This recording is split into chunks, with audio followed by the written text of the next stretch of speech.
Have everything in common. And kung ano yung need nila, it was provided. And walang gutom, walang uhaw, walang nahihirapan. Everyone had everything. So kung si Pastor Jason ay nagkulang ng langgunisa, ganun din kami. Kulang din namin langgunisa. Yun ang ibig sabihin nun.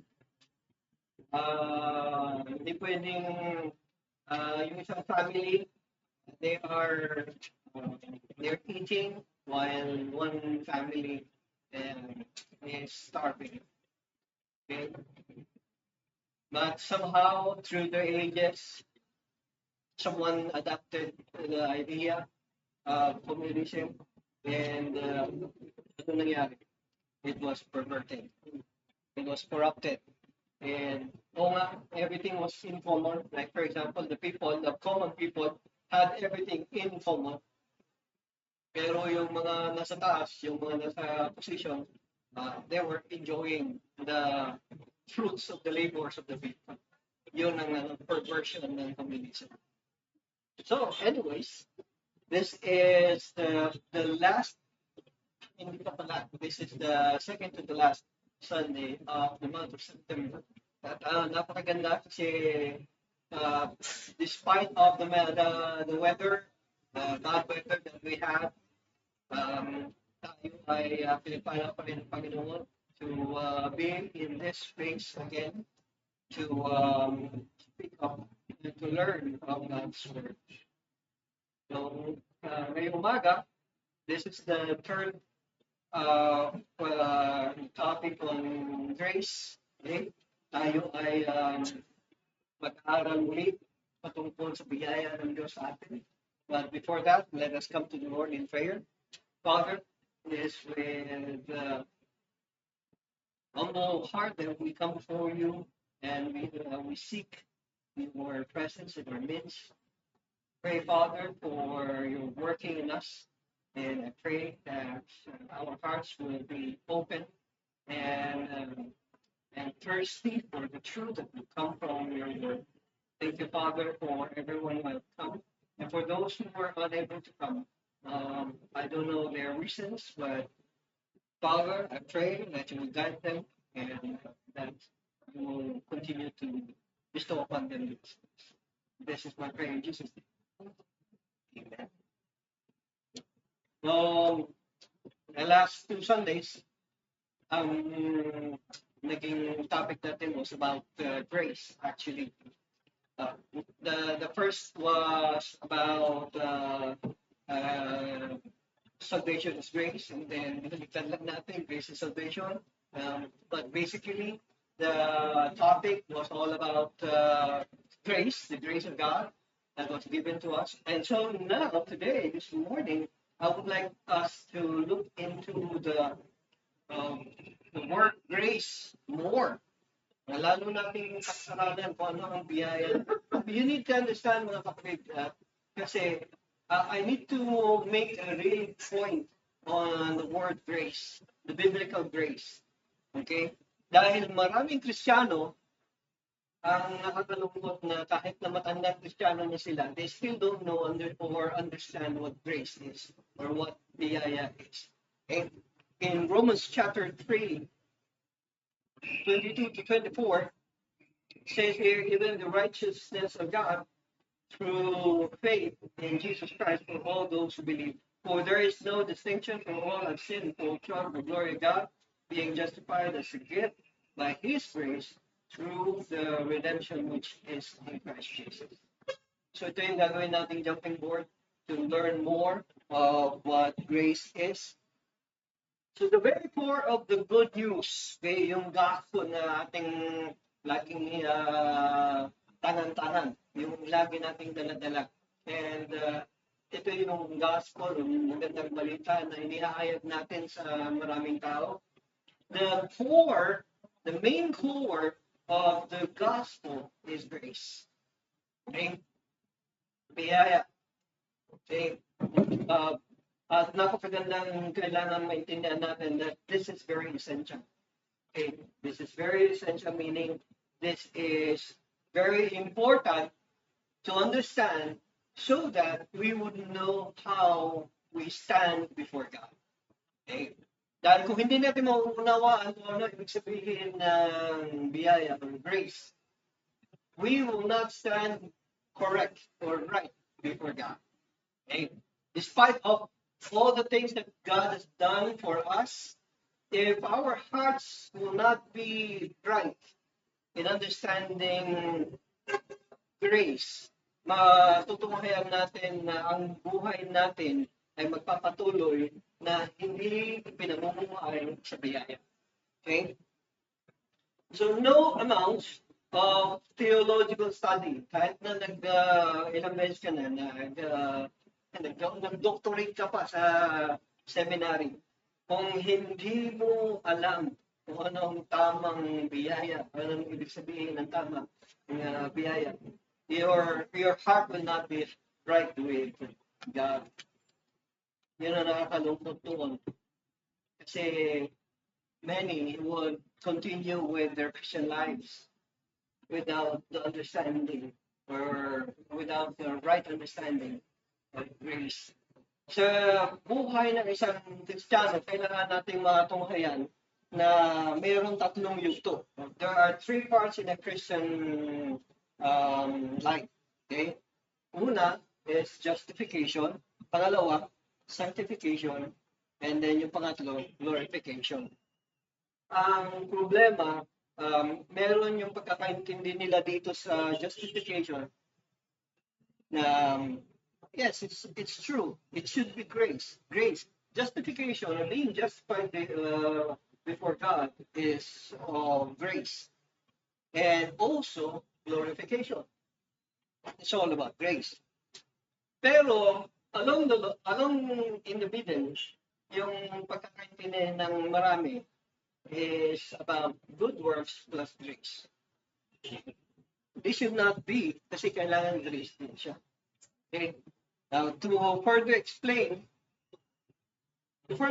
justification is a time when a person is declared righteous before God, which is full being saved. Okay? There is a point in time. Meron yung mga ibang tao, okay? May mga ibang tao na they really know the exact date and time kung saan kailan nila tinanggap si Kristo bilang Panginoon at Pagligtas. Okay? Meron yung mga iba naman, it has been a transition, parang hindi isang schedule lang. Okay? Meron yung iba, they go through the process of being saved along the way. Pero somehow, ang kagandahan noon, they come to that point of understanding the gospel. Okay? Yun ang ibig sabihin justified. Before God, you now believe that God saved you. Okay? Yun yung justification. You are justified before God. Lalong-lalo na kung during that time, you understood kung ano ka sa harap ng isang banal na Diyos. Okay? If you stand before a holy God, you know who you are. You are a what? You are a sinner. Okay? You are a sinner.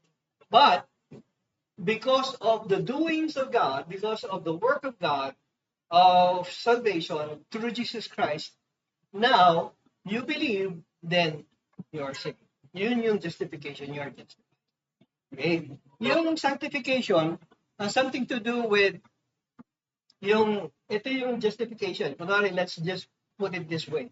This is justification, this is sanctification, this is glorification. Yung sanctification, nandito sa gitna, habang buhay tayo.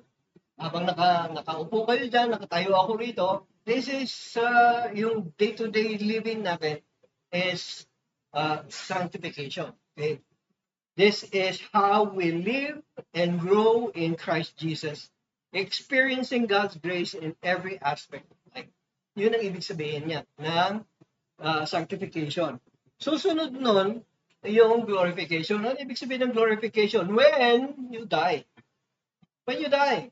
When God will call you finally to heaven. Okay? Yun yung ibig sabihin ng glorification. Yun yung minsanan lang. Isang spot lang yun sa buhay natin. Okay, na mangyayari. The part where many Christians fail and get confused is sanctification. Dito nagkakaroon ng problema. Yung hindi sa justification, kung kailan ka tumanggap o hindi. Kasi hindi naman totally. When you talk about justification, it is not completely that a person is naging malinaw agad sa kanya kung ano ibig sabihin ng salvation. Okay? But that point, that day, when you receive Christ as Lord and Savior, in front of God, you are already justified. Okay? Yun yung point. Ngayon, yung glorification, wala nang problema doon eh. Anytime soon, pag ikaw ay kinuha na ng Panginoon, one time, big time yun. Yeah, natigong ka, diretso ka sa Diyos. Okay? Yun naman sinabi niya sa Hebrews chapter 9, di ba? It is appointed that the man wants to die, and then you face God. And then judgment, sabi niya ganyan. Pero dito this is the nitty-gritty part. The part where sanctification is. Okay? Dito yung araw-araw na pakikitungo natin sa mga tao, kung paano na tayo, how we are growing intimately with our Lord and Savior. Paano yun? How are we declaring God's goodness to others? Yun, isa rin problema yun. No, hindi naman problema, kundi yun yung nagkakaroon tayo ng issue. Di ba? Many believe it is a 50-50 effort, where 50% of God's grace is supplemented to our 50% effort of doing good every day. Okay? So akala natin, have you heard of the yung kasabihan na nasa tao ang gawa, nasa Diyos ang awa? Have you heard of that? Very familiar tayo mga Pilipino diyan, di ba? Nasa tao ang gawa, nasa Diyos ang awa. This is completely wrong. This is completely wrong. You know why? Because it teaches of you doing good works. Okay? You do good works, and then the rest will be God's work. Okay? Ang problema doon, gaano ka nakakatiyak na yung good work na ginawa mo is good talaga? Ha? Gaano ka nakakatiyak na yung tama na ginawa mo ay tama talaga? And so many are frustrated. Maraming mga Kristiyano, they sometimes come to a realization na nakaka-frustrate naman ang tumulong. Nakaka-frustrate naman ang maging mabuti. Nakakapagod naman ang nagsisilbi o nagsiserve. Okay? Most especially, you need to understand mga kapatid, in the Christian, in our Christian life, in our Christian living, hindi lahat ng good works na ginagawa mo nanonotice, di ba? Hindi lahat ng tama na ginagawa mo ay parang napapansin. Tama? There are many things that you think that are good, pero ito yung ito yung problema nating mga Pilipino. Hindi lang Pilipino, tayong mga tao. Ito ang problema nating mga tao. We want to please people. Tama? We want to show people what we are doing. Lalo-lalo na kung tama yung ginagawa natin, di ba? Kung tama yung ginagawa mo, gusto mong magpakitang gilas. Di ba? Ito ang problema, ano bang masama sa picture? Di ba? Nagbigay ka ng limos.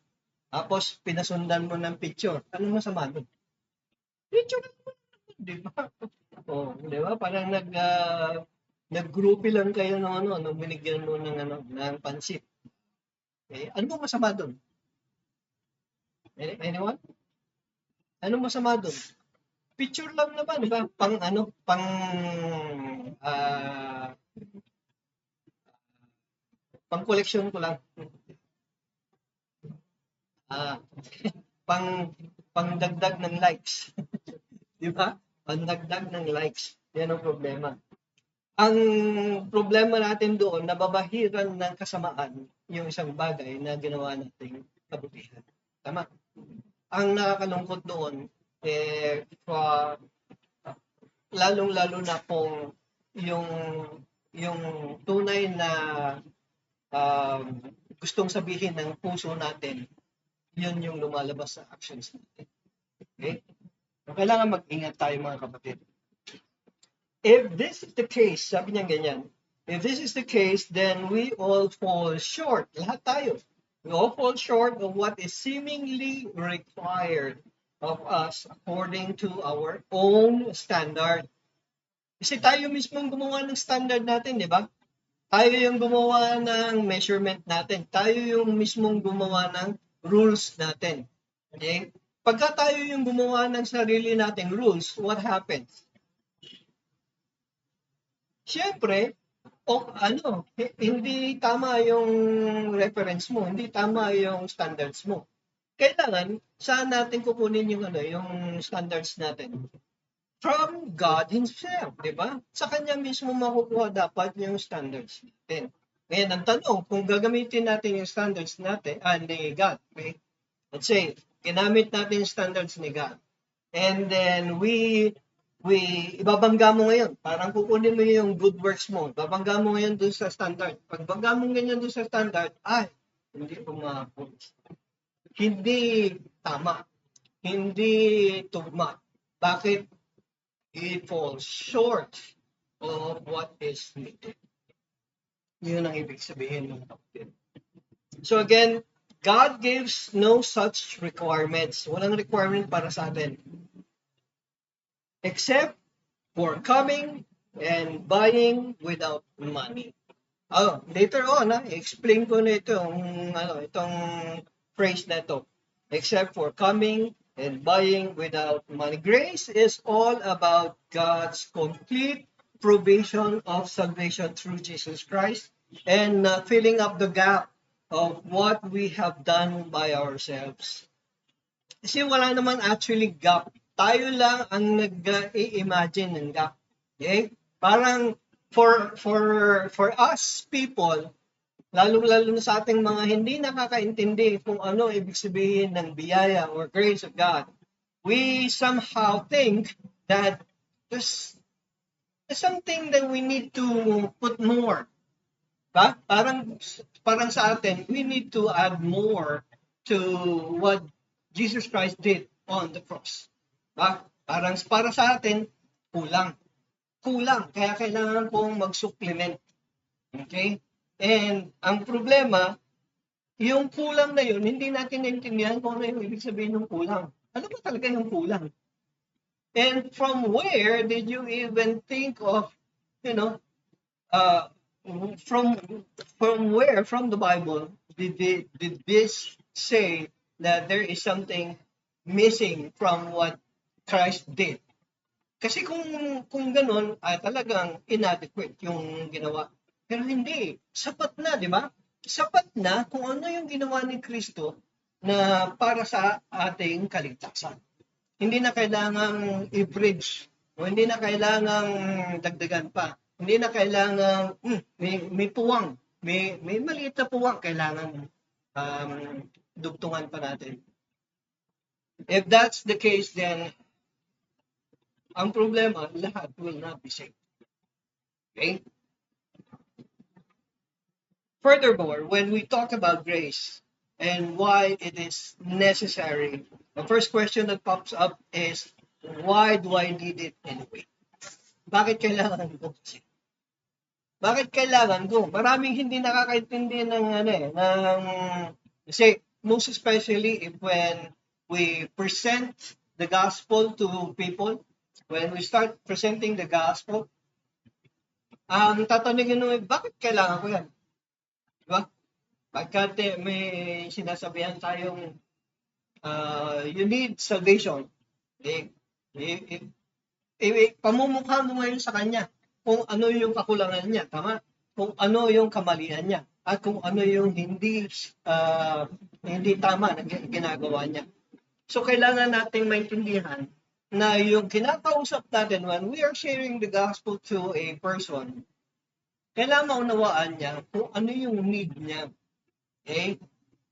Hindi yung basta present lang tayo ng present ng ng gospel. Kasi lalo na kung itong taong ito ay somehow, let's say, wala siyang problema sa buhay, may pera sa bangko, walang sakit, maraming pera, so walang problema sa buhay, how can you now say to that person na you need salvation? Okay lang yung buhay niya, di ba? Dito natin na ipapakita sa kanya kung ano yung mali na na kanyang ipinamumuhay ng marami. One great dilemma of people today is to believe that they're not that bad at all. Lalo na pagka sinabi mo, kung makasalanan ka, well, oo, pero hindi naman ako, di ba, I have heard this many times, sharing the gospel. I have heard this many times when I tell them that ikaw makasalanan, ako makasalanan. Well, totoo naman yan. Inamin din nila, di ba? Totoo naman makasalanan talaga ako. Pero hindi naman ang katulad ng yung nasa death row. Di ba? Somehow, ang problema, parang i-compare na niya kaagad yung sarili niya sa mga taong malala ang mga kasalanan. Like for example, people who are in death row. Yung naghihintay na lang ng tawag. Kasi pila yan sa electric chair. Okay? So, naghihintay yan ng schedule. Pero ikaw, hindi pa sabi yung taong na nakarinig ng gano'n na siya ay makasalanan din, parang napakasama ako namang tao. Para yung sinasabi mong kasalanan ay katumbas ng kasalanan ko at kasalanan ng mga tao sa buong mundo ay iisa lamang. They cannot understand that. Okay? Kaya kailangan maunawaan nila kung ano ibig sabihin ng kasalanan. What is sin? Okay? Upang sa ganun, maunawaan nila na yung makasalanang nasa preso, okay? Yung makasalanang tao na nasa kulungan at ako, na nakatayo ngayon dito sa harapan nyo, ay parehong makasalan. Parehong hindi tama sa mata ng Diyos. Yun ang kailangan makita natin. Okay? Kahit na maliit lang yung kasalanan ko compared to the kasalanan ng nasa kulungan, both are sin. Both is sin. And it is against God. Okay? Sabi niya dito, so when the gospel is presented with the emphasis on sin, people could not understand how sinful they are. Initially, we need to understand what sin is. Kailangan nating maintindihan ano kasalanan. Okay? Ano ang pinagkaiba o ano ang pinagkatugma ng sin o ng kasalanan ng bawat isang tao. Okay? Na bakit ang sabi ng Bible, for all have sinned, sabi niya ganyan, and fall short of the glory of God. When you talk about for all have sinned, then ibig mong sabihin yung kasalanan ko at yung kasalanan nung nasa kulungan, pareho rin? Yes. Tingnan natin, tunghayan natin. Sabi niya dito, yan, sinong nakakaalala ng kanta ni Frank Sinatra? Dito sa Pilipinas, bawal na pong kantahin niya. Nakamamatay ang My Way. Okay? When you talk about my way, doing my way, ang ibig sabihin niya dito is, this is the very heart of sin. Doing my own way. Going my own way. Okay? This means rebelling to what is instituted and to be followed. Doing my way means rebellion. Yun ang ibig sabihin ng my way. Pagka nagre-rebel tayo, di ba? Pagka rebellious tayo, anong gusto nating gawin? You still remember the prodigal son? What happened to the prodigal son? Anong ginawa niya? Buhay pa yung tatay niya, di ba? Buhay pa yung tatay niya. Anong kinuha niya sa tatay niya? Yung mana niya. Normally, you take the mana, yung inheritance mo, patay na yung tao. Yung patay na yung magbibigay ng inheritance. Hindi, malakas pa yung tatay niya. Kinuha na niya yung inheritance niya. Okay, you know why? Because he has a rebellious heart. Rebellious yung heart niya kasi gusto niya gawin yung bagay na gusto niyang gawin na hindi naaayon sa kanyang ama. Yun ang ibig sabihin ng rebellion. Okay? Itong nakakalungkot dito sa word na rebellion kasi lahat tayo rebellious. Tama? We are all rebellious. So the thief robbing the bank and the Christian who went into mission work are both in dire need of God's grace. Okay? Nakakalungkot kasi kahit na yung tao na sabi niya magpupunta daw siya sa mission work. Nung kilala siya sa Panginoon, he goes to the mission work. Ang tanong, yan ba ang kalooban ng Diyos para sa iyo? Na mag-mission work? O baka yan lang yung naisip mo? Baka yan lang yung natunghayan mo? Baka yan lang ang iniisip mo na, ito ang pinagagawa sa akin ni God. So this is the reason why we need to really go down on our knees and pray hard. Let us pray hard. Okay? Tanong natin sa Diyos kung ito ba talaga yung kalooban ng Panginoon sa atin to do what is seemingly good. Okay? Tama naman, di maganda naman ang mag-mission, di ba? Ano ba masama sa mission work? Wala, di ba? Ano bang masama sa pagpunta sa ibang lugar, maghahayag ka ng magandang balita, at magbibigay ka ng tulong sa kapwa? Wala namang masama doon, di ba? Pero ang tanong dito, have you had a heart-to-heart talk with God?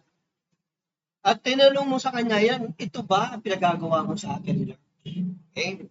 So, wala tayong ipinagkaiba doon sa mga taong makasalanan na gumagawa ng masama. Okay? So, both the thief, nakita ninyo, di ba meron sa Luke? Ano yung ginawa ng Pharisee? Anong ginawa ng Pharisee? Pagpasok niya sa templo, pumunta siya kaagad doon sa harapan ng templo. At ang lakas ng kanyang panalangin. Sabi niya siya ay nagbibigay ng tithes niya, di ba? Mali ba ang magbigay ng tithes? Hindi, di ba? Tama yung ginawa niya. Nagbigay siya ng kanyang ikapo. Tapos, ang problema, ikinumpare pa nga niya yung sarili niya, di ba? Doon sa tax collector na nandoon sa likod. Okay? Yung tax collector nandoon sa likod na sumasamba at nananalangin din sa Diyos. And the tax collector was beating his heart very hard. He was beating his heart. He was beating his chest.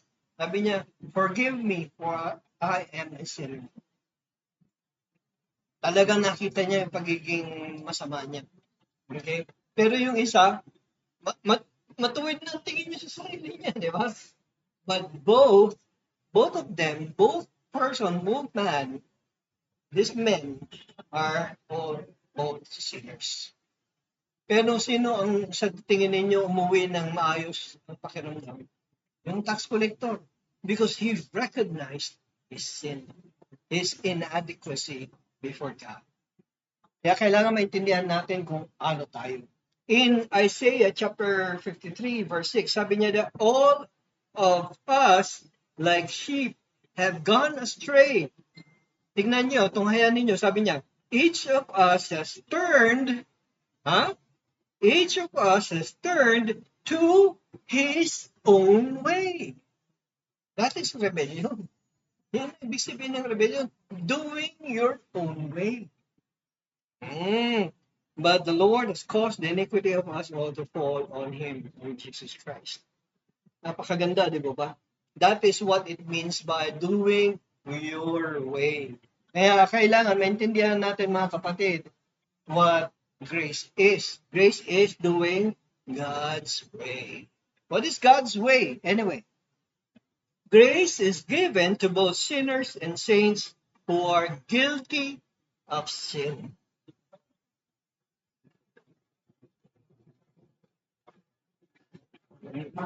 Any idea who saints are?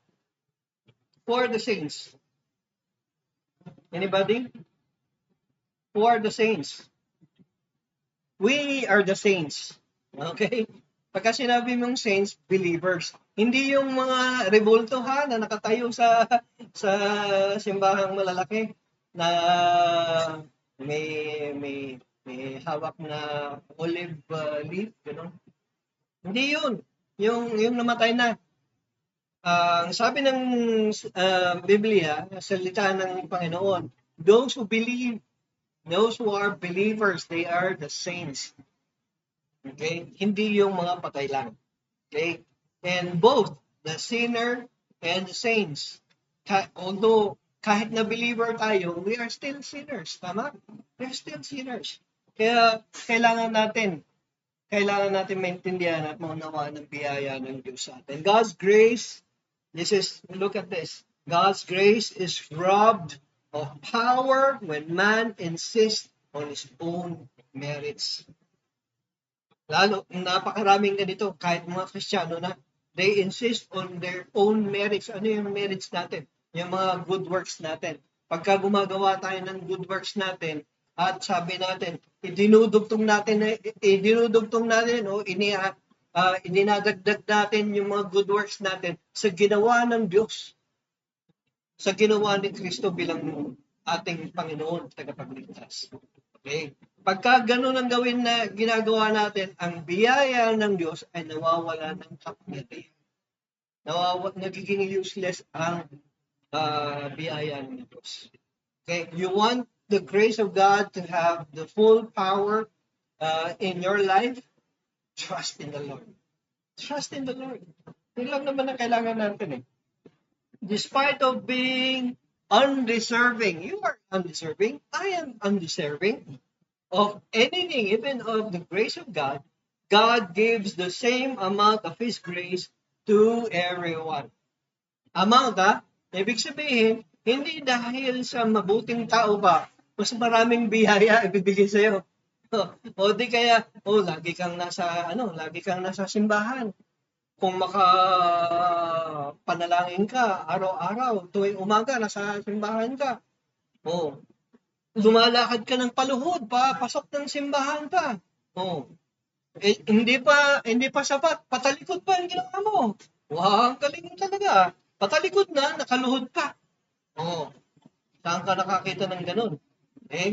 Hindi dahil sa ganun ang ginagawa mo, mas maraming biyaya ang bibigay sa iyo ng Diyos. No, it doesn't work that way. All of us, each and everyone here on earth living today, has the same grace from God. Okay? Walang binibigyan ng sobra, walang binibigyan ng kulang. Kaya hindi ka pwede mag-complain kay God, Lord, kulang yata ngayon. Kulang yung biyaya mo ngayon. Diba? Kasi akala nila, dapat lalo na yung mga, this is true, di ba? May mga bansa, may mga community, may mga tao na hindi kumakain. Hindi sila kumakain. Okay? Not because tinatamad sila magluto, but because something is wrong. Okay? There's no food. No one is giving food to them. And they're starving to death. Okay? So bakit ganun? Pastor, bakit ganun? Parang unfair si God. Hindi siya nagbigay ng biyaya sa kanila. No. God is still giving them grace. Until now, they are alive. So that the grace of God can be seen in their suffering or in their blessings. Yan ang ibig sabihin doon. Kaya, hindi dahil sa may sakit ka, hindi dahil sa wala kang trabaho o wala kang pera, hindi dahil sa wala kang ganitong malaking bahay, hindi dahil sa wala kang ganito, ganyan sa buhay mo, ay hindi ka binibigyan ng biyaya ng Diyos. That is a very wrong understanding of God's grace. Bakit hindi ka binigyan? Baka siguro may tinuturo pa si God sa'yo, di ba? Baka may tinuturo. Or baka hindi naman talaga yun ang plano ng Diyos sa'yo. I heard this from Kuya Mat. I heard this from Kuya Mat. Sabi niya ganyan, kasi they've been longing and they've been praying to have their own property, house and land. Okay? Pero later on, sabi niya ganyan, baka hindi rin naman ito ang kalooban ng Diyos. Which is true, di ba? Huwag mong pilitin kung hindi nauukol. Kung hindi ito talaga ang kalooban ng Diyos. Kasi baka naman, you think, paglaruin mo lang yung imagination mo, what if God decides, ganun ba ha? Hindi kita binibigyan ng blessing ha? Okay, sige. Binigyan ka ng blessing na house and lot. Then I have 3 boys. Okay? And then, dumating yung glorification day and we die together, my wife. Okay lang ba? Together? Ayaw mong may mauna sa atin. Okay, together. Namatay kaming dalawa. Okay? And we leave the property. Pinag-awayan ng mga anak namin. Knowing, I know in my heart that they are Christians, they are believers of God. Okay? But because of the property, you need to understand, hindi pwedeng, hindi may tatago na may kapangyarihan ng pera. Okay? And because of this property, kahit na Kristiyano yung mga anak ko, pinag-awayan nila yan. Nagkapatayan pa yung mga anak ko dahil doon sa property na yun. So, maybe, just maybe, God is not allowing us to have a property because He wants us to have no property. Kaya, ngayon pa lamang, blessing na. Yun nga sabi nila, di ba? Kung munang bilangin ang sisiw. Ito pa, malay mo kung ilan ang bubok, di ba? So, sayang yung pagbibilang mo. So, kung ano yung meron ka ngayon, this is the grace of God. This is the grace of God. And continue to say, thank you, Lord, for this. Okay, let's look at Isaiah 55, verse 1. Ganda nito eh.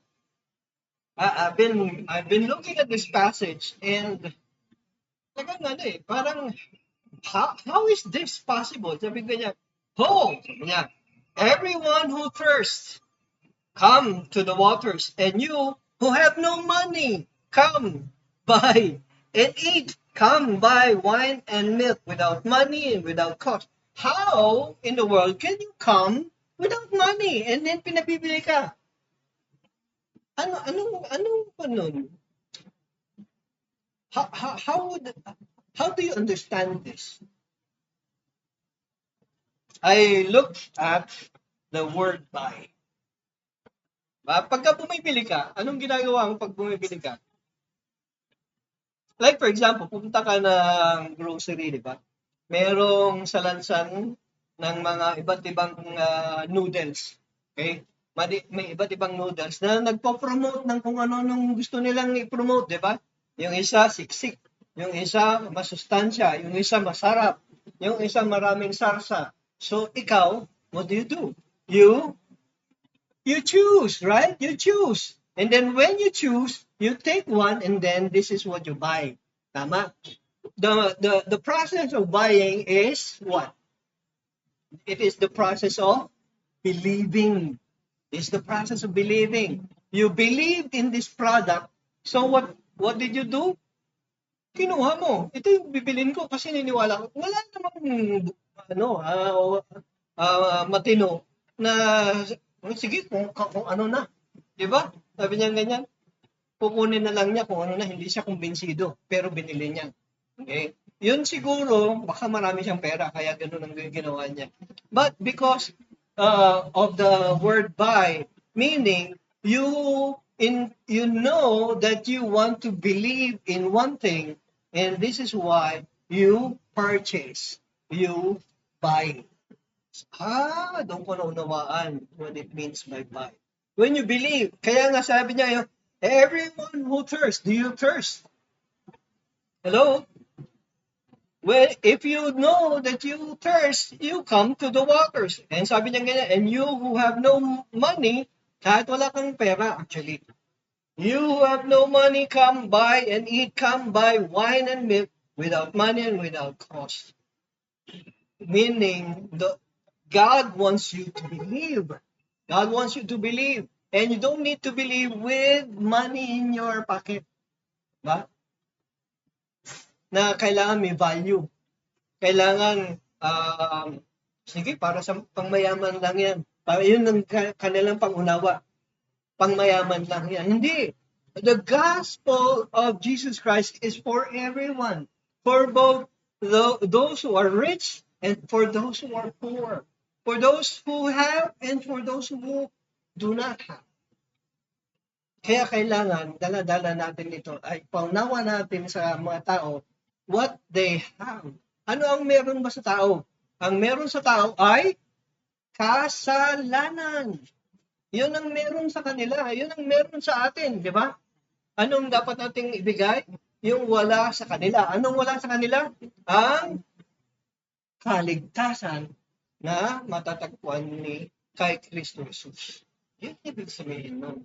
This is the reason why when you present the gospel, when you present the good news of Jesus Christ, you present what is needed by that person. And what is the need of that person? Salvation through Christ in God, with the idea or the thought that they need to understand what grace is. And biyaya. So it's not about your way, it's not about my way, it is about God's way. Yan ang kailangan nating maunawa.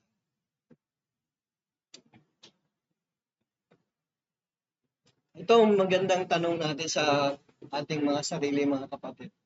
What is my response towards God's grace? Kasi may binibigay na biyaya, di ba? May binibigay ang Diyos na biyaya sa atin, pero kailangan maunawaan natin. Kailangan maunawaan natin. At pagka naunawaan mo, ano ang gagawin mo? Kasi meron yung naunawaan nila, pero wala naman silang ginawang action. You need to take action. Amen? Let us pray. Father, your word is so true to reveal to us that we are in dire need of your grace. For without your grace, we cannot enjoy salvation that is given to us by Christ, our Lord and our Savior. And Father, may this lesson on grace be made clearly, so that for us who have received Christ as our Lord and Savior, we can bring the good news to those who are still doing their own way and not God's way. I thank you, Father, for your word today. I pray that today's lesson can help us once again reach out to those who are lost. This is my prayer in Jesus' name. Amen. Amen. Amen. God bless us.